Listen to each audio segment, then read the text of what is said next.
So about 5 years ago, Jesus, 5 years ago? Where does the time go? Anyway, I discovered a Gaming Sins video about Mortal Kombat X, so I made a couple of counter videos, and they did alright. So of course I got a bunch of requests to make more, especially when Mortal Kombat 11 came out. But here's the thing, Mortal Kombat 11 is much, much harder to defend in terms of story. So if I want to win this battle, I'm gonna need help. I'm gonna need somebody with a godlike understanding of story mode, and an awesome sense of humor.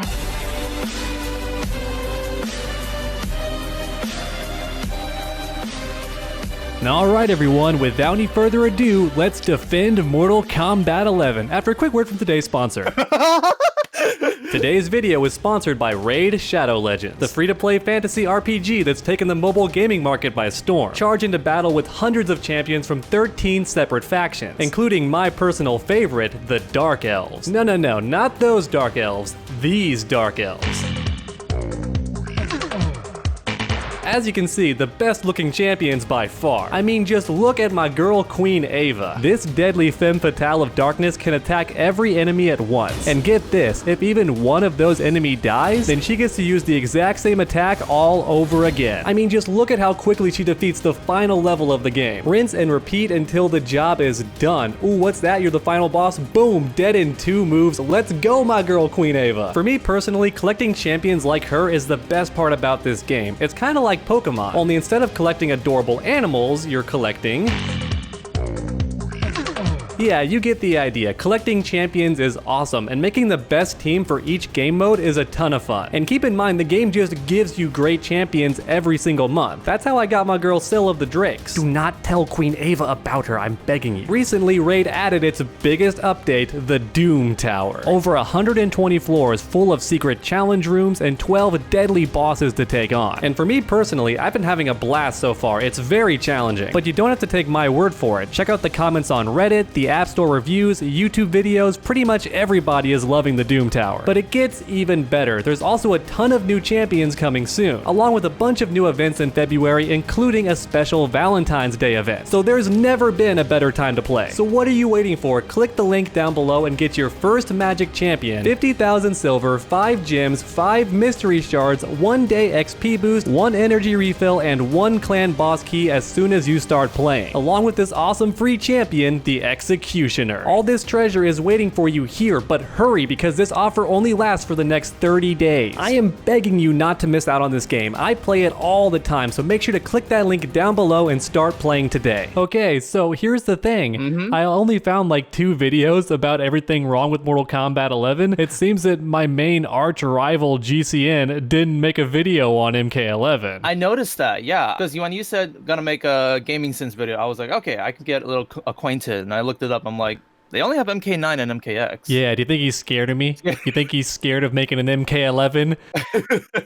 Maybe. I have no idea, actually. Because he just recently did the Devil May Cry, which I believe that was 2019, too. And it could be he's just late to the party, you know? Like, everyone else already tore, like, the story mode to shreds. And that's the thing. Like, initially people were like, ooh, make a response video again. And I was like, I'll be honest with you, I don't feel like defending Mortal Kombat 11's writing for the most part. Okay, that's interesting. And everyone like rips on MKX, think it's the worst one. I'm like, no, I think that for one thing, MK9 was just piggybacking off an original story, so it's the easiest thing to not mess up. True, actually, yeah. So when you said 2 videos, which 2 did you mean? Yeah, I had them pulled up right here. So the first one has a lot more views, 164,000 by Dartigan.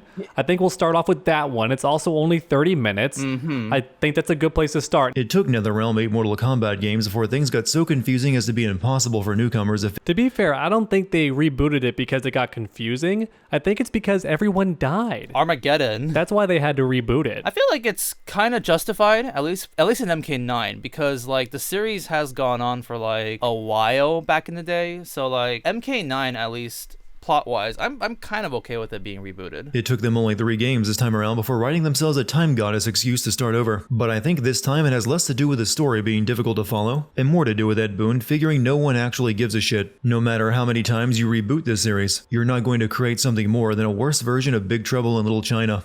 What is he trying to imply there? Is he trying to imply that the story or like the Mortal Kombat games aren't super hype? I'm pretty sure these games are like some of the best-selling fighting games in the world. That's actually an argument I see all the time. People people would be like, oh, Mortal Kombat 11 sucks, as we can see by the sales over here. I don't know. It seems to be very successful, though, compared to like a lot of other fighting games, too. If Ed Boon's Twitter has anything to be honest about, it seems like this was one of the top-selling games of 2019. There are fates worse than death. Turns out. Okay, here's an actual sin though. Here's an actual sin that like is not mentioned in this video. I am still super mad that we never get to use the lightning blade. That is true. That is true. There's a lot of things that I think Dark Raiden actually may have added in moveset, but like they just didn't really continue with that. Ronda Rousey takes over the role of Sonya Blade for MK11. I understand the reasoning for casting a professional fighter for the role. What I don't understand is why they kept her for the role when it's clear she can act. Sonya had more character when she was a pair of poorly supported breasts and a tactical vest. They didn't pick Ronda Rousey because she was a good part for the role. They picked Ronda Rousey because they do this stuff like in advance. Like games take a long time to develop, and she had not been bodied convincingly back to back. So Ronda Rousey was still like the hypeness when they first hired her. Yeah, it was kind of unfortunate for Ronda too, because what happened was she lost one time, right? She lost the championship like somewhat convincingly. And then here's the dumb thing. For her comeback match, which was like her big comeback, right? They had her fight the person that beat the person who already defeated her.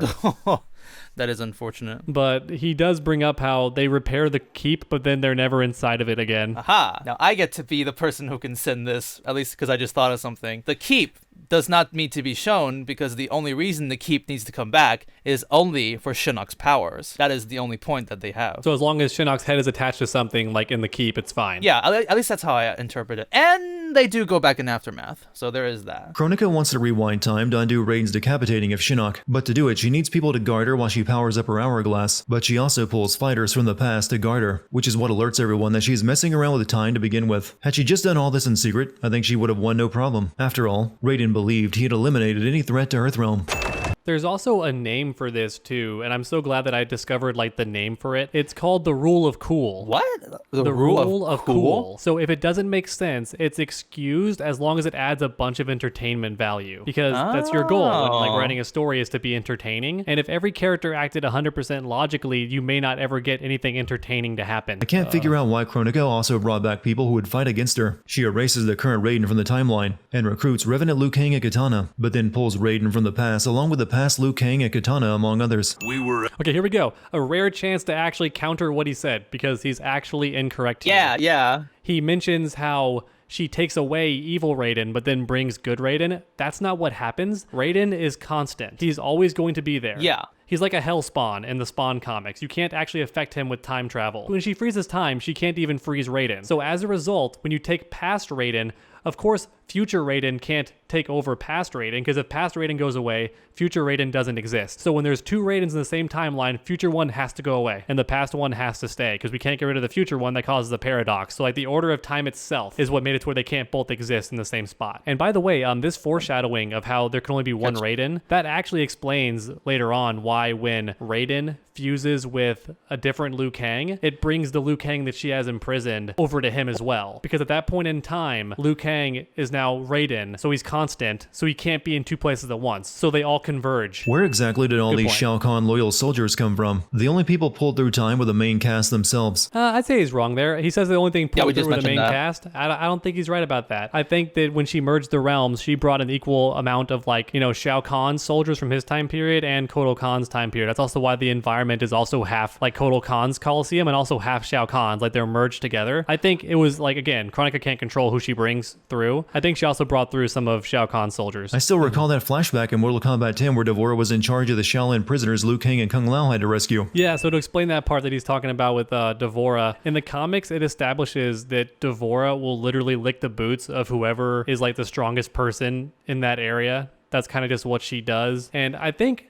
the explanation for that actually works only because keep in mind that D'Vorah is actually not one person. She's a hive. Like she herself is a hive. She's got like thousands of bugs. So it makes sense that she wants to preserve the hive. So she joins whoever's stronger, because better to be on their side than be their enemy, because then they kill her and she loses the entire hive, which is like her own body. I'm totally okay with her motive for like serving anyone she thinks is the strongest. Like it's a very simple motive, but I also just agree. Like, so even though like Shao Kahn eliminated her whole hive, I totally would buy her still working for Shao Kahn and stuff like that. I like Wrathful Undead Scorpion a lot more than the current living one, so I don't really mind that Kronika brought the OG Scorpion from the past back. But then he goes and dabs as he runs away from a fight. Jaden.